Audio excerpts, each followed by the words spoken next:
I'm excited to share with you all an interview with my friend, author, and podcast host Stephen Dubner of Freakonomics Radio on storytelling and his journey. This interview was moderated by Reilly and was recorded at the Hudson Valley Ideas Festival earlier this year. Hope you enjoy it. This week on Forward. I'd say probably 20% of the feedback, maybe 50, when you do something a little bit political is, that's not what Freakonomics is. And I think that's so cute. Because what I want to say to people, but I know I would sound like a jerk, but I'll say it here because I don't mean it, is actually what Freakonomics is kind of what I decide I want to do that week. That's all it is.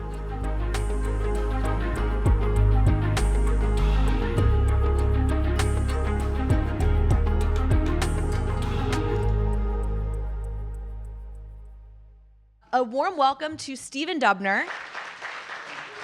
Thank you.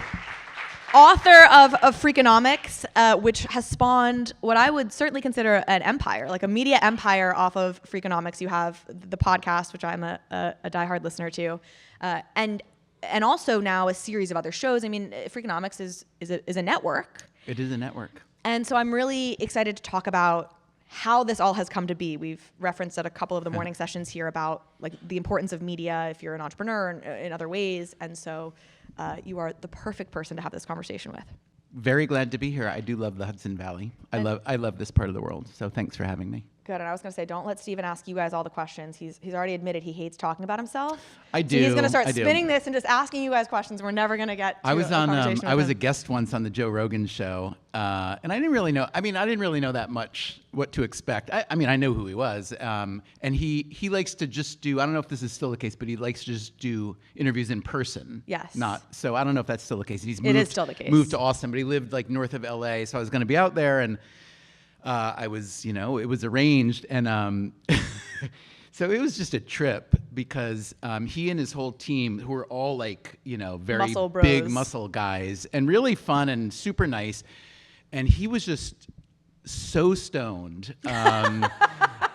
Like right before, and I think he would often tape maybe a couple times a day. I mean, he's a very hard worker. Those are like 3-hour podcasts. I know. But like I came in the afternoon, my sense is that they'd been like recording and then maybe working out and then smoking a bunch of weed. And I was a little worried because I didn't know I didn't know what he was going to be asking me or whatnot.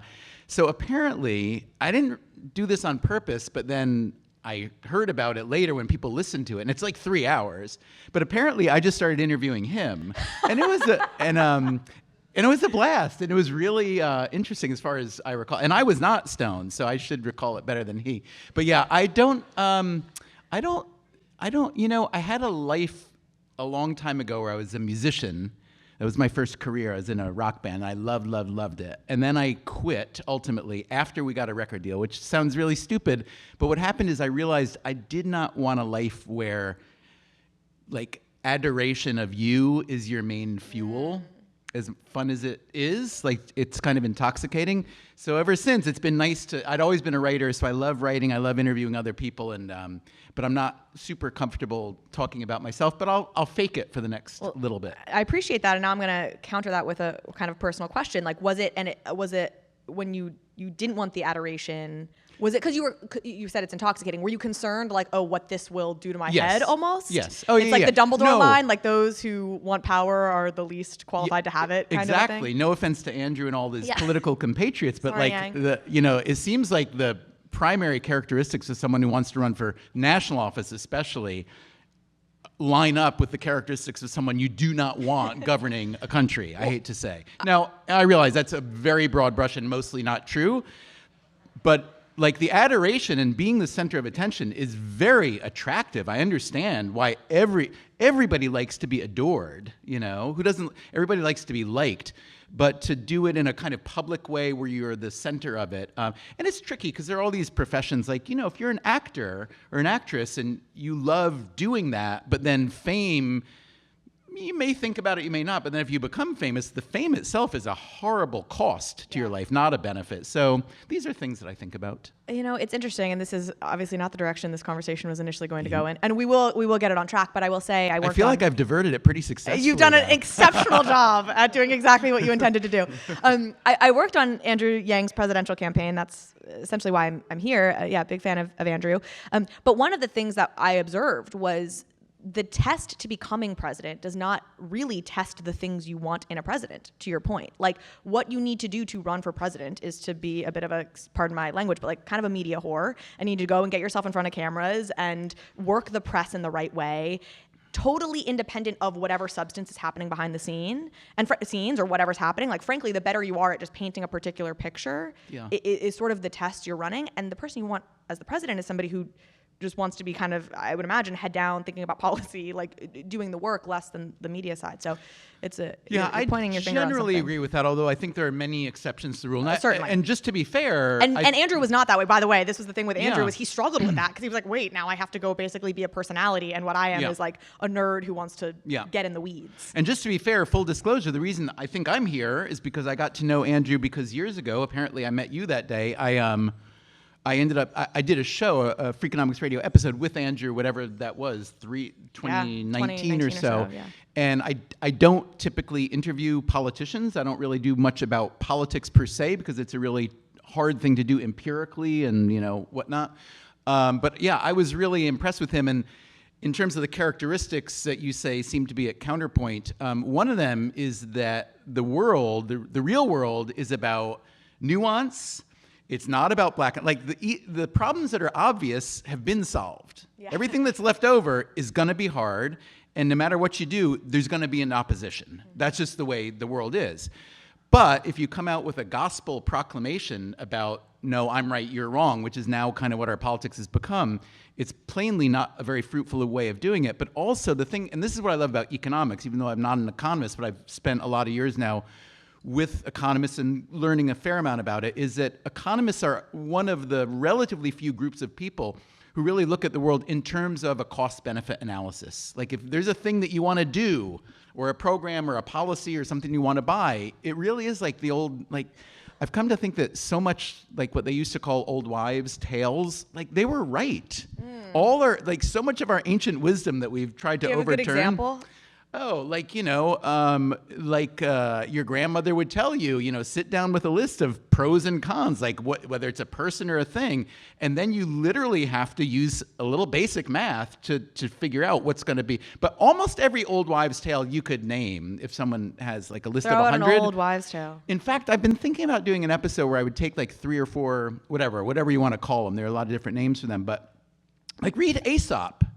Read the Greeks. The Bible is kind of hit and miss. There's a lot of like, if you do this, we have to stone you to death, and we're kind of that feels a little bit unmodern. But yeah. So and a lot of economists I know who are very, very brilliant. If you really corner them and say, what did you prove exactly with that 6 months worth of math? They'll basically say we used math to prove. To give empirical argument, theoretical and empirical argument that this thing that we all knew to be true actually is true. Now, there's value in that, but maybe not as much as we think. But I think that I really liked what Neil was saying before about the more, not just technology, but the more automation, whether it's in the form of AI or whatnot. The more automation I think there is, especially in our lives, the more valuable actual trust and interpersonal relationships become. And I do think we're in a bit of a rebound period now where more and more people are recognizing that.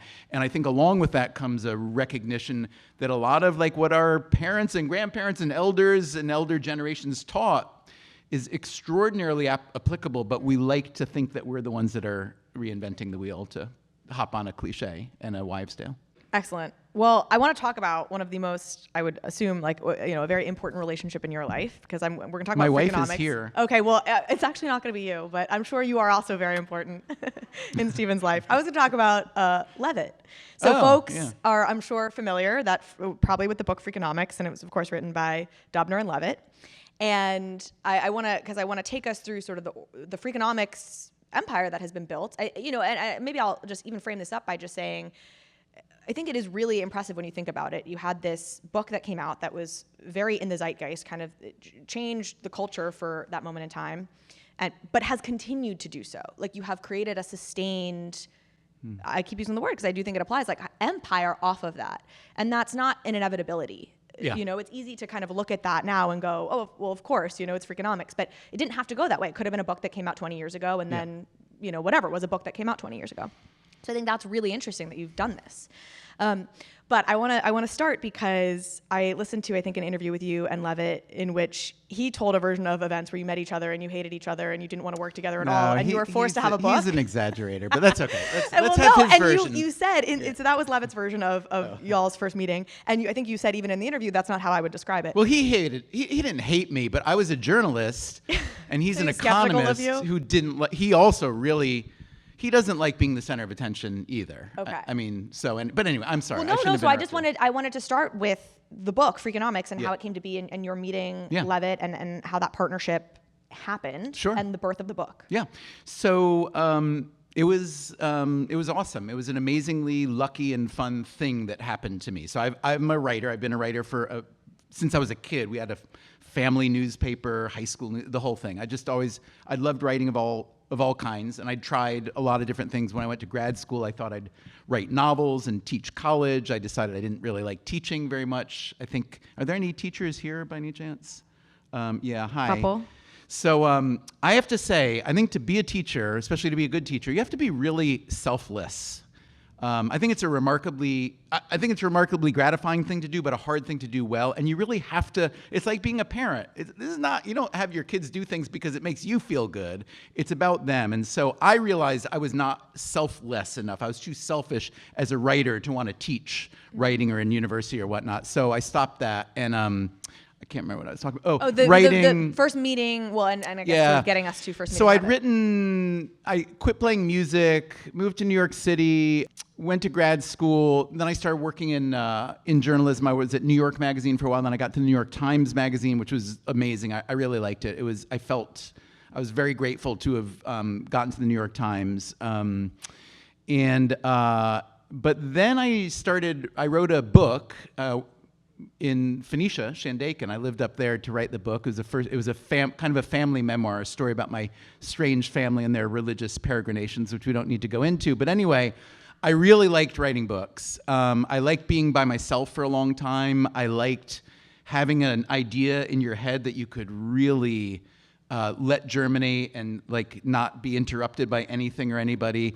And so I left the New York Times knowing I was going to just write books instead. And I was working on what would have been my third book. It was going to be called Money Makes Me Happy, parenthesis, except when it doesn't.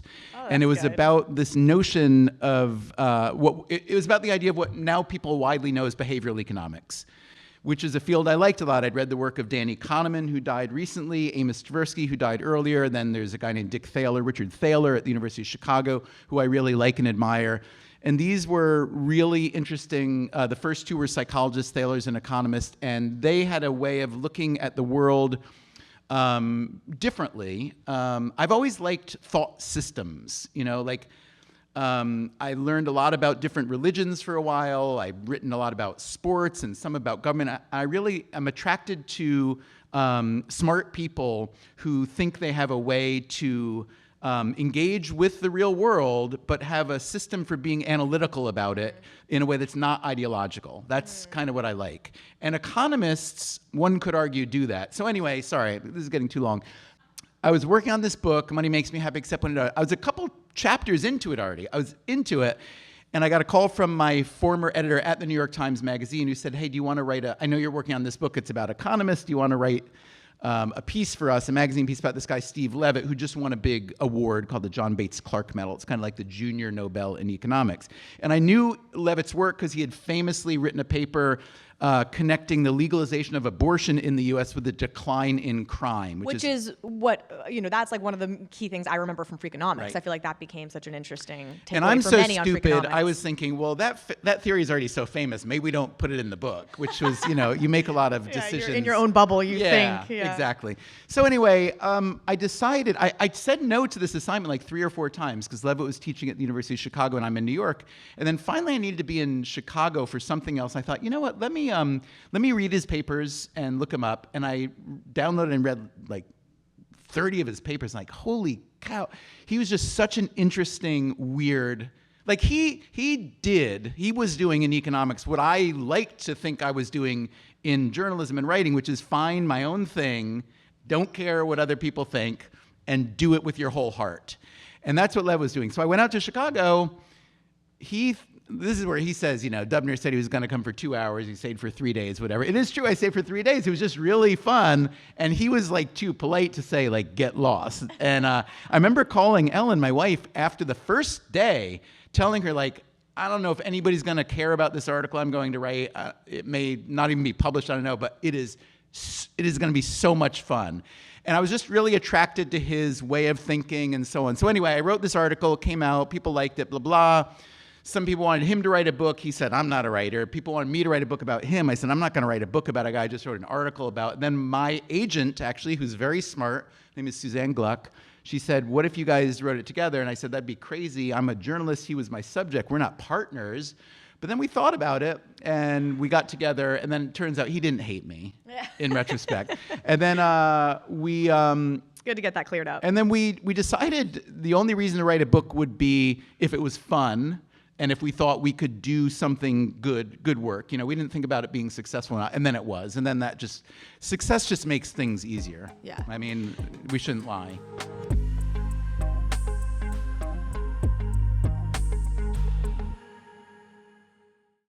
If you enjoyed this episode, please be sure to follow and subscribe.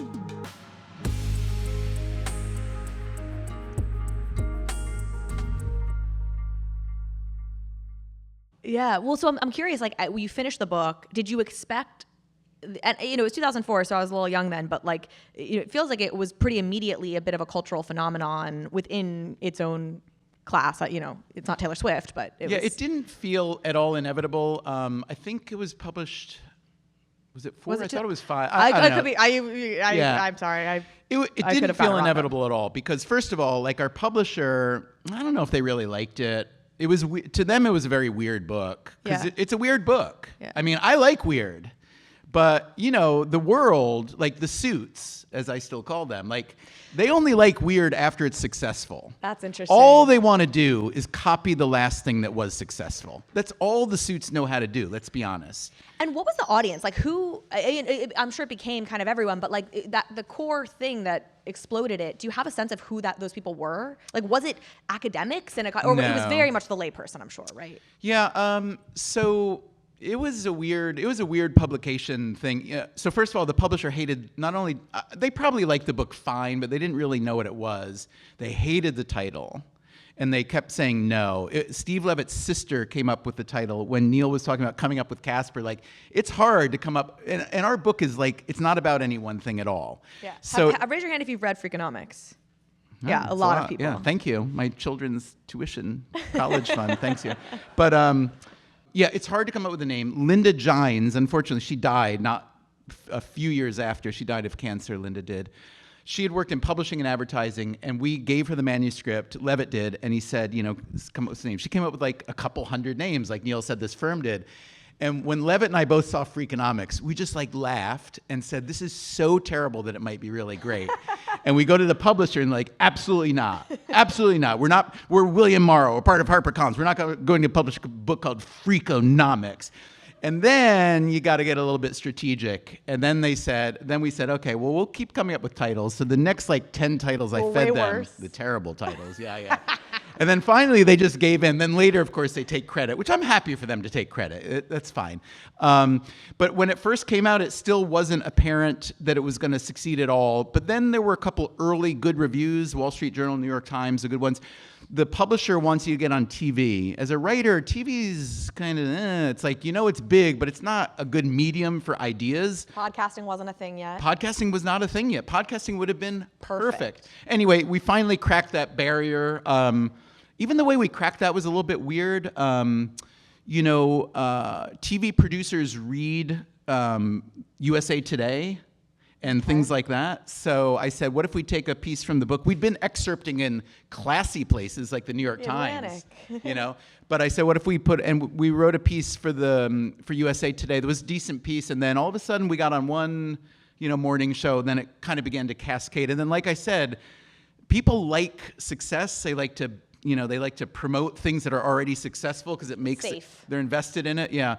And then it was it was unbelievably lucky and exciting to be in the middle of that. And so then what happened? You started getting deals coming your way. Like when did the podcast start? That was in 2010. So that was the podcast. Wait, I think so. So the first book was out. It became really big, and that led to a lot of interesting things, opportunities, most of which are terrible. I mean, that's the thing. It's like when you have a brand that people like, most of what they come to you with is good for them, maybe good for you, but quite possibly idiotic. Yeah. And it's also very time consuming to sort through. So mostly we did almost nothing. And I wanted to do another book. And our publisher said, can you have it by next week? And it took us 5 years for the second book, Super Freakonomics, we call it, because we wanted it to be good. And that meant a lot of original research and so on.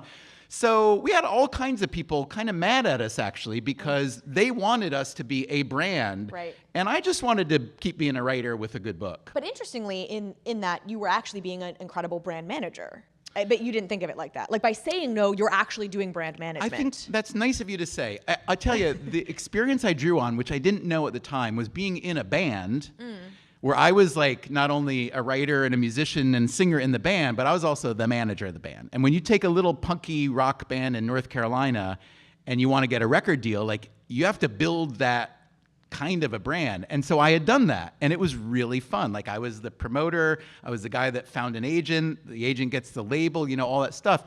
And it never felt whorish because I loved the band. I loved making the music. I felt like what we wanted to get out in front of the world wasn't some product that I was embarrassed about. It was like us. I loved it. So I actually did, I guess, draw on that for the book. So when the book published and nobody knew what it was and so on. So one of the first things I did is blogging was kind of the heyday of blogging, early heyday. And so, found a list, just, what I read and what other people read, found a list of 20, 50, 100 bloggers. Those were the first people we sent galleys of Freakonomics to. And our publisher was like, what are these? These aren't newspapers or whatever, but that was a good, fun way to manage a brand. So I guess I'm slightly less bad at brand management than I think, according to you. Oh, you think of yourself as being bad at brand management? I just think of myself as not doing it in the way that people with MBAs think about doing it. Okay. You haven't monetized. You haven't squeezed every penny out of it. True, but also it's really different when the brand is your work. Yeah. Yeah. Every brand is different. Sure. But I really care. It's your face in a lot of ways. Yeah. Well, but here's what I was going to say. I think one of the reasons I think it's been such successful brand management is, again, you've sustained it for 20 years. Most brands don't have that kind of life. That's true. And it stands for something very clear. Freakonomics has become somewhat synonymous with this particular kind of pop econ, behavioral economics. To me, that's pretty impeccable brand management to know what it stands for. And you've had this, what from an outsider looks like a somewhat slow, deliberate, you've gone into a new territory sort of slowly and deliberately as opposed to anything too quickly. You went into podcasting, which in hindsight, of course, feels like a very natural place to take something like this. That was also just lucky, I'll be honest with you. Okay, so talk about that. Yeah, so I appreciate all the false credit you're giving me, but but no, I agree that a lot of having good taste is saying no. Yes. And you're I don't want the toilet bowl cover Freakonomics. Yeah, exactly. I don't want Freakonomics for the chicken soup. So there were so many products and services that and they would have made money, but neither Levitt nor we just didn't care. First of all, as a writer, I'd already hit the jackpot. Yeah. As a writer, I never thought I'd be able to afford having a family and stay in New York City. That was bar one to clear. So no, I already felt like everything on top would be kind of gravy. My mom, I grew up further upstate outside of Schenectady, and my mom had a say, and we were like a large, rural, poor family. And my mom had this saying that she'd gotten from a real place, but I didn't know that. It was, enough is as good as a feast. And I think about that like 5 times a day. And it's also an interesting psychological phenomenon because it's like diminishing returns and habituation and all that stuff. Yeah, so podcasts, yeah, so we finished writing the second book, Super Freak. It wasn't out yet. And even though Levitt and I work together, as a writer, you're mostly in your room by yourself. And it's kind of lonely for a long time. And I don't love people, no offense. I mean, you're all fine, I'm sure. But I really like being by myself. And my wife, who's a photographer, really likes being by herself. So when we get together for those fantastic 45 minutes a day, it's great. But we're both very happy to spend a lot of time alone doing our thing. And it's more than many days or hours. But anyway, so when we finished writing the second book, I really like audio. I've always liked audio. TV, film and TV and documentaries, I had done a lot with Freakonomics. And I realized it's not a good medium for ideas, like I said, because you don't control it. You know, you don't control the way the story is told and so on. So I knew I wanted to control what I did. I didn't want to start a TV production or film production company. It's really expensive and complicated, but I loved audio from the time I was a kid.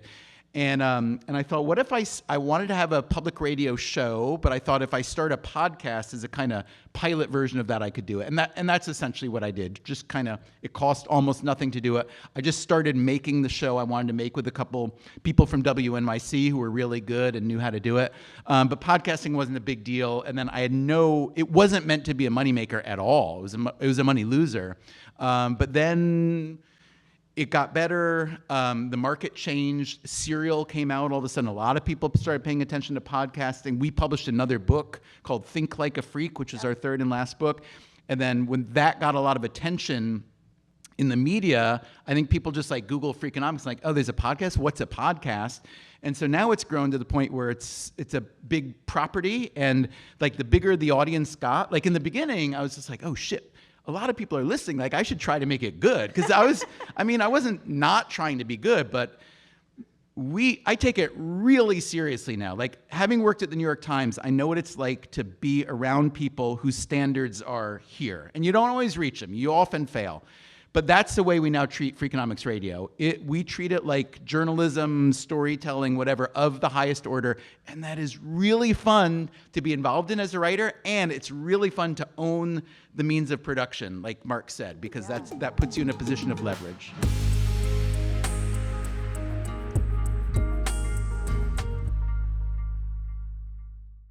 This podcast is sponsored by ExpressVPN. How did you choose which internet service provider to use? The sad thing is, most of us didn't have much of a choice because ISPs operate a lot like monopolies in the regions that they serve. They then use this monopoly position to take advantage of customers, and yes, they even sell your data, your activities to advertisers and big tech companies, and you don't see a dime. That's why I protect my internet surfing and devices with ExpressVPN. When you use ExpressVPN, it's like a magic portal to a perfectly safe and anonymous internet. And don't take my word for it.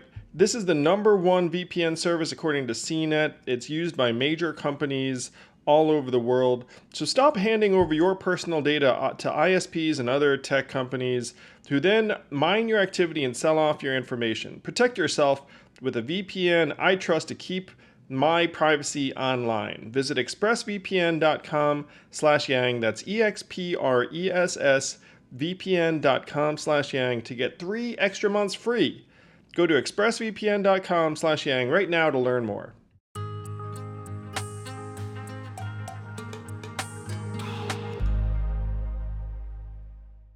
So how many folks are on the team at this point for Freakonomics Radio? Well, you mentioned before, we do have 3 other shows Yes. in our little network. And which launched when? Let's see. People I mostly admire is Levitt's show, which launched about 2 years ago. No Stupid Questions is a show that we launched with me as co-host with Angela Duckworth, who's awesome, who wrote the book called Grit. And then I did that for 3 years, and I was like, I didn't have time to do Freak Radio the way I wanted to, so I stepped down. We replaced me successfully, which is nice, because that doesn't always happen. That one was launched 3.5 years ago. Then our newest one is called The Economics of Everyday Things, which is actually it's doing really well. It's a kid, I love this kid. His name is Zachary Crockett. He's a writer. He was not an audio guy. And I would say all our producers, none of them were audio, radio, public radio, or podcast people. They're all weird, smart, young people who come in, and then we kind of have a work system that's very different from most other shops. And so we have now all in about 20 people. But Freak Radio is really about a core like 7 or 8. So it's relatively small for a show of its labor intensivity. And it's lean when you compare to historical forms of media. It I'm sure has a much bigger audience than the cable networks, for example, which have much higher production costs and are much more labor intensive. And also, I mean, I don't know how much anybody cares about the economics of podcasting per se, probably zero. I care a lot, but I don't know if anybody else does. All right, I'll talk to you alone for a moment then. Here's a thing that people don't really, I think, appreciate in real. I mentioned earlier, just like in passing, this notion of habituation. This is the human impulse to, like, the minute you have something that you like or that you dislike, you get accustomed to it, and then you kind of want to level up. And it's very natural, but it explains why we live in this unbelievably rich, privileged culture, and we still complain about the fact that our latte is 2 degrees not hot enough. The Wi-Fi's not working on the airplane. You're right. You're right. 2,000 feet in the air. Although I do hate that. I know, me too, but anyway, it's also like, come on. I know. But here's the thing. Okay, so I'm a writer. In the old days, whether I was writing for the New York Times Magazine or a publisher, I was relying on them to have a whole infrastructure of stuff, editorial stuff, which is good and important. But then think about the production and distribution. The New York Times had printing and does have printing facilities, massive buildings with massive equipment, staffed by hundreds of union employees. They also had to have newsprint, the big rolls of paper. How did they get that? They actually owned the newsprint companies in Canada. They basically were forest managers. Then, to deliver the paper every day, when it was pre-digital, they had to own a fleet of trucks. Think about the cost of all that versus a podcast. Steve Jobs really was the one who did it because he decided that, you know what, on this iPhone that I love, I kind of like these things called podcasts, which you just see this little RSS file. And so he made an app. And he really created an instantaneous, free, digital, global distribution system for creators, writers, whoever, to use. So that's a way in which whenever you hear people complain about, technology or AI or blah, blah, blah, is ruining the job cycle that we know it, it's true. Jobs have always changed throughout history, but look what one little switch has also created and afforded. And so it's to be grateful for. Let me ask you, this is, I guess, still on the brand management side, maybe because I find it so interesting. Like, have you ever felt caged by Freakonomics, or like, I have to be the steward of this brand that stands for this particular thing or does this particular thing? Like, were you ever like, I want to go do a topic that totally doesn't fit Freakonomics at all, and I'm stuck hearing what this brand means? So that is a very good question. And the answer is no, I've not felt caged because I have totally ignored what people think Freakonomics is and stands for. But it's interesting you say that because once in a while, like if we do a political piece, like we had on the show this week, we had Justin Trudeau, the Prime Minister of Canada, which is not what I usually do. And I don't really enjoy talking to politicians that much for the kind of obvious reasons. But there were a variety of reasons why we felt compelled to do this. And it was interesting, and I learned a good bit, and it was not a bad experience. But whenever you do anything that's a little bit political or a little bit anything, you do get, whatever. We get a lot of feedback. And I would say that like 20, I'd say probably 20% of the feedback, maybe 50, when you do something a little bit political is, that's not what Freakonomics is. And I think that's so cute because what I want to say to people, but I know I would sound like a jerk, but I'll say it here because I don't mean it, is actually what Freakonomics is kind of what I decide I want to do that week. That's all it is. Like, I'm a writer guy. Like, Levitt doesn't, it's just me being a writer, but I happen to have a brand name now. But like a few months ago, we did a 4-part series on Richard Feynman, the physicist, who's always been just kind of an intellectual hero of mine. That had nothing to do with economics, with Freakonomics, whatever. But we approached it with full heart and open mind, and people loved it for the most part. At least the feedback was extremely positive. The numbers kind of don't really vary that much because it's a weekly show. That's another thing that Steve Jobs did. Think about it. If you write a book, every time you write a new book or make a new mattress or whatever, you have to, like, in a very expensive way, tell the world, hey, there's this new thing, you should go buy it. Podcast, just by nature of the technology via which it's distributed, your phone, and it's a push technology, not a pull. Once you opt into it, it keeps coming to you. But you know what's so interesting? That's such a first mover advantage piece, because the challenge with podcasts, if you're starting one later, is there's not actually there's not as much organic discoverability. So on YouTube, I was throwing stuff up on YouTube, and I'm a bit of a podcaster as well. And a bit of a podcaster. Well, no, I mean, truly, it is a bit. I mean, you were talking about Freakonomics, but the point is, I got a lot of suddenly organic traction at times on YouTube in a way that with podcasts, you have to actually go out on other podcasts and pitch your podcast to get people to come. Once they're locked in, it's stickier. Yeah. But finding new podcasts can actually be more challenging. It's the discovery system, as they call it in podcasting, is still not good. Apple is about, our downloads are about 70% Apple. So they're easily our biggest distributor. And they've done a lot of things over the years. And they've gotten more aggressive and more interested in it. But it's just, I think discovery is mostly, this goes back to the kind of digital versus analog idea. Like, most discovery is word of mouth. Mm-hmm. And that's a great thing.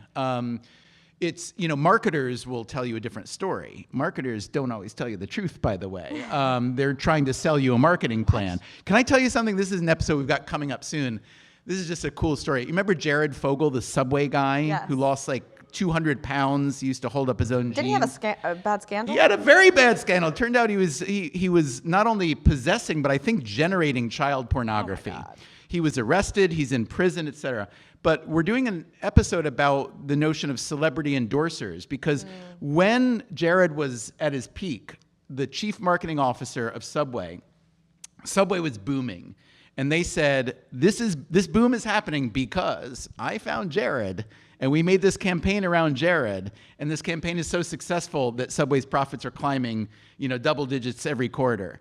And then Jared got busted for child pornography, and Subway's sales did not fall at all, which is an indication, among all other things, that chief marketing officers are not always telling you the truth.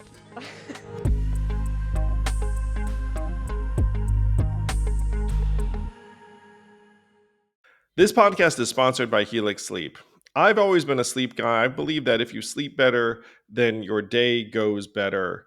And Helix Sleep has been an awesome partner and sponsor to this podcast because I actually love the heck out of their product. I took their personalized Helix Sleep quiz and was matched with a Dawn Firm mattress because I wanted something that supported me and I sleep on my back. So if you don't know how you sleep, you can just make answers up on the Helix Sleep quiz. They won't even know that you made it up, and then they'll send you a mattress to your door that you'll have a 100-day free trial. Yeah, you can have it for 3 months and send it back, but you won't want to send it back because you're going to love it. You're going to sleep better. Our Helix Sleep mattress is my kid's favorite mattress, even though they did not take the quiz. They just get on that thing and say, you know what? This mattress is the best one in the house. Don't take my word for it. It's a top pick from GQ and Wired magazine. Helix is offering 20% off all mattress orders and 2 free pillows for our listeners. Go to helixsleep.com/yang. That's helixsleep.com/yang. This is their best offer yet, and it won't last long. With Helix, better sleep starts now. Get a new mattress for the fall. Yeah.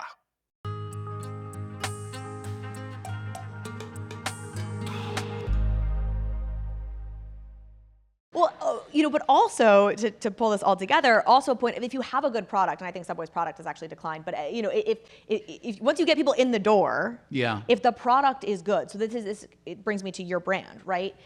In the beginning of the podcast, I imagine you were more econ centered, or more, maybe not like Bureau of Labor statistics, but it was like the book in terms of maybe like pop economic stories. Would that feel true, or not even? I think you're mostly right, but because my early partners were WNYC, especially one guy, Colin Campbell, who's gone to a bunch of places, but now he's back at NPR as the head of their podcast, which I think is a good thing. He's very talented. We were always looking for, yes and no. I remember one of the first pieces we did was called The Dangers of Safety, and it was just like a concept. So it wasn't economic, but it was about the idea that when you give someone a safeguard of some kind, you create what's called moral hazard, which means that they're more likely. That's an economic concept. You're right. It is. You're right. Yeah.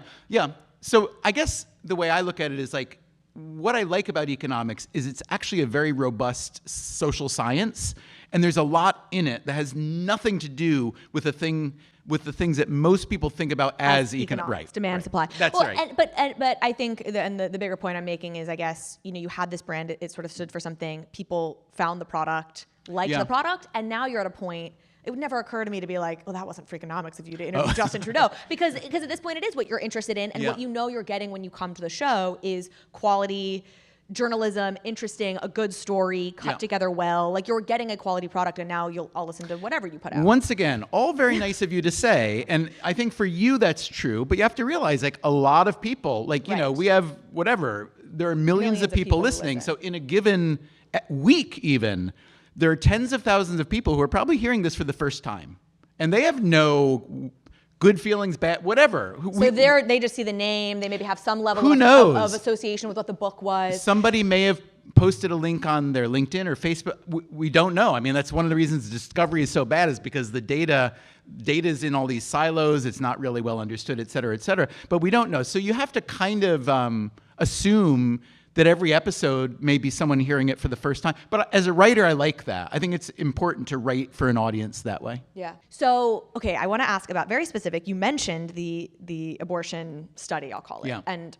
if people don't know this came out in Freakonomics, and I think for a lot of people it was something that really stuck out, which was that this decline in crime that happened in the 90s could be correlated or connected to about 20 years after Roe v. Wade, and really that's maybe causational, right? That the ability to have an abortion affects crime.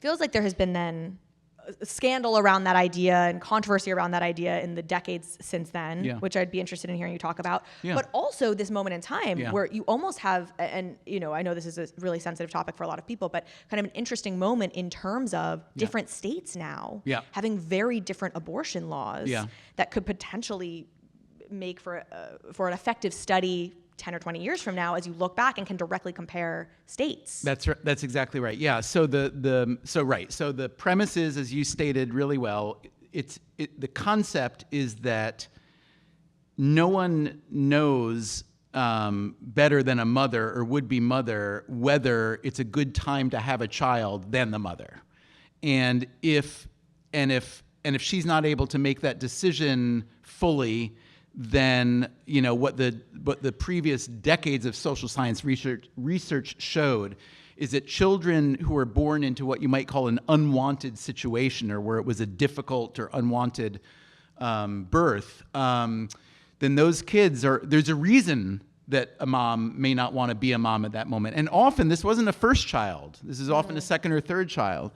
And so what it really comes down to is, like, children need a lot of resources and love and attention. And if you don't have that, then you're putting them at a bit of a handicap. Can the handicap be overcome? Of course it can. But on average, it's a greater risk. And so what Levitt and John Donahue, a legal scholar who's now at Stanford, argued in a paper before Freakonomics, which is why I thought it was old news, was that after Roe v. Wade, if you look at like 16, 17, 18 years after, when that cohort was being born, when there had been more abortions period, more legal, then the crime wave, which had also been very accelerated due to a number of factors, began to fall. And so their argument that there was a pretty strong causal component to that. Although there were a lot of other things going on too, which these scholars interrogated. They interrogated many other contributors to the drop in crime, some of which they deemed valuable and some of which not.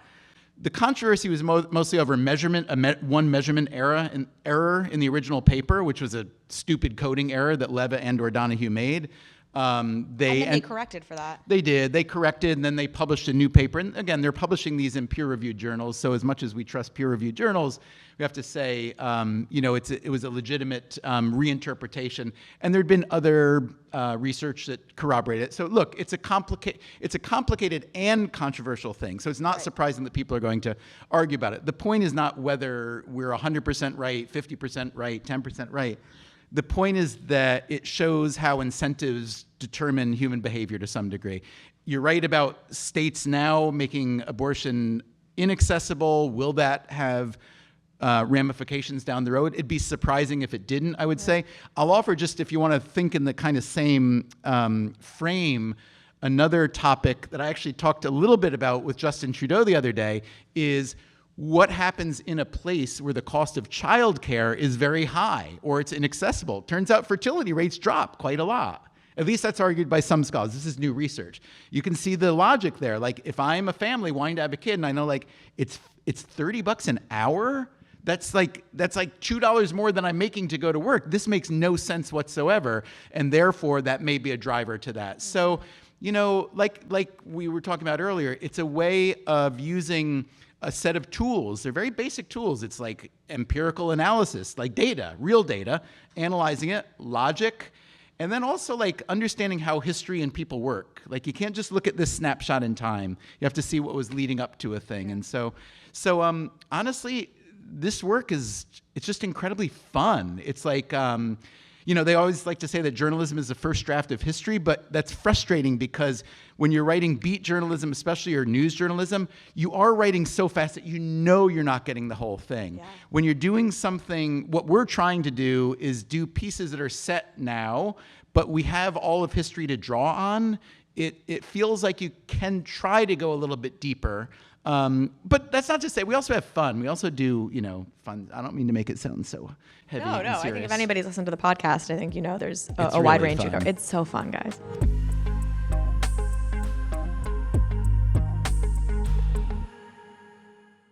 Hey all, if you know me, you know I'm not that handy in the kitchen, and I have become a huge believer and booster of Factor. Factor's delicious, ready-to-eat meals make eating a joy. It's so fast. You just pop that thing 2 minutes later, and you are eating a restaurant-quality, healthy meal, making you feel excellent about yourself. My favorite is the turkey chili with zucchini, and there is so much more to choose from. You never get tired of it. It fits any budget. It's fast, healthy. It is going to be the new Factor in your life. Yes, I'm a fan. Head to factormeals.com/yang50 and use code yang50 to get 50% off your first box and 2 free wellness shots per box while subscription is active. That's code yang50 at factormeals.com/yang50 to get 50% off your first box. Get Factor today. It's going to change the way you eat.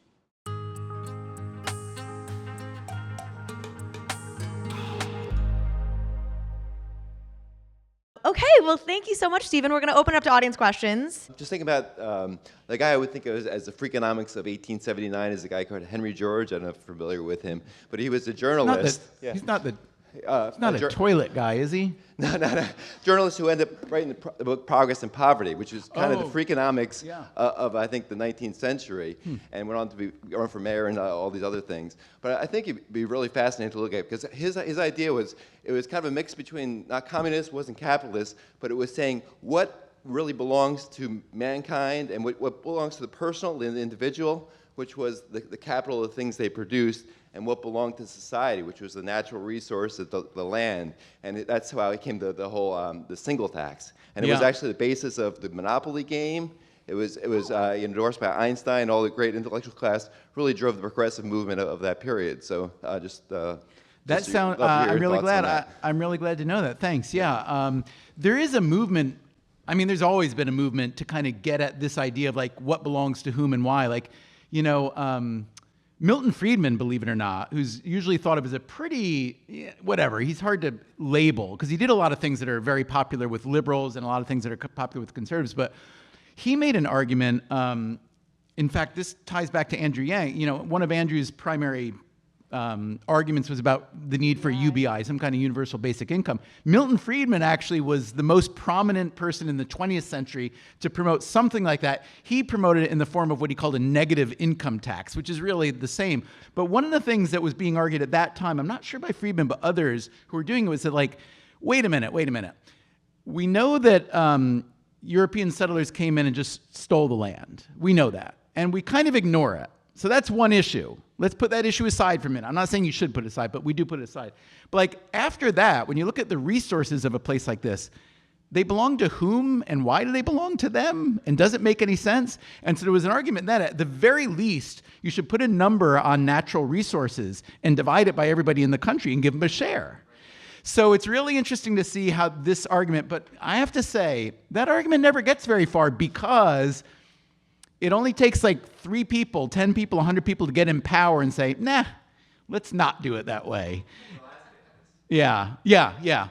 There's also, there's this movement now. There's an economist named Derek Hamilton who just moved to the New School a year or two ago from maybe Ohio State, who's been a big promoter of what's called baby bonds. The baby bond being the idea that every baby who's born gets literally a savings bond, that this is drawn from our collective natural resources. So I think that's I think economics of all the social sciences needs to interrogate itself really hard and well. I will say on Steve Levitt's podcast in our network, which is called People I Mostly Admire, his guest this week is Joe Stiglitz, the economist, who's really very much in line with this thing. And it's a very good conversation. Stiglitz has a new book out on this as well, which I would recommend. But thank you for telling me about this. Appreciate it. Hi. My question more on you personally. I know you don't want to talk about it, but do you have podcasts that you listen to regularly, or do you listen to audio stuff? And then what maybe earlier on, is there any radio influence or things that draw you to the audio version of information? Yeah. So that's a good question. I could talk forever about it, and you don't want me to. So, okay, I'll do a short answers. Do I listen to many podcasts regularly? Definitely not. I just don't have time because, I probably put in, between 60 and 80 hours a week on the show. And so that means when I have what most people think of as leisure listening time, if I'm listening to a podcast, I'm listening to an interview with a guest I've got upcoming to try to find out some other stuff about them. However, I do sample a lot of podcasts that I hear about, some big, some obscure, and I like many of them a great deal. But I find that for me, don't tell the world because this is contra my interest, but I find that most podcasts are not an efficient deliverer of information. So when I write our show, I'm trying, not always succeeding, I'm trying to have it be really efficient. Every minute or two, you're learning something interesting and worthwhile, as opposed to let's just talk about my feelings about this, which I don't care about. No offense to you, I don't really care about your feelings about that unless you can tell me why. Tell me some interesting facts, ideas, etc. And most podcasts, I feel, aren't that great at doing that. The other thing is I like to read. I find reading is a much more efficient way of getting information. I happen to be a slow reader. Ever since I got a concussion when I was 13, I used to be such a fast reader, and now I'm kind of sludgy. But so I stick with it, but that takes a lot of time. But what I really listen to, I love music. When I stopped playing music, I kind of went cold turkey on listening to rock and roll and everything. But now, and I still don't listen to a lot of, regular music, but I listen to a fair amount of classical and a lot of jazz. And sometimes I'll just listen to Charles Mingus all day while I'm writing. And to me, he's like a writing partner. It's a little hard to describe, but I just feel it. And it says a lot to me about tone, about exuberance, about call and repeat, about unexpected noises, about gear shifts and tone shifts and stuff. So I would say the show that Freakonomics Radio, even though this sounds idiotic and nonsensical, I actually think of it as a kind of a piece of music. And I'm one instrument when I'm a narrator. I'm a different instrument when I'm interviewing someone. And then all the people being interviewed are other instruments. And then we have scoring. We actually have a composer that scores our show. And he's knitting it together. Then the engineers are mixing in a way. And so that's the way I think about it, which I realize sounds idiotic, but that's my story. Hi. I was wondering if you have any insight in if inflation will stop at some point, and maybe if we're already at peak inflation. You have mistaken me for someone who knows things that no one knows. No, I mean, look, okay, I have no idea. That's the true answer. But here's the better answer. Anyone who tells you they know, they don't know either. Because this is what I mean about the difference, like there are many different kinds of economists who do many different kinds of things. The people who do macro, the things that actually try to control, the ones who actually try to control the economy, they're very, very smart people. They are extremely numerate. They know history pretty well. Jay Powell, who's coming from a different angle than most guys do, because he was I think a hedge fund guy. He's coming from the finance side. Ben Bernanke, I don't know if you ever had a chance to listen to him talk.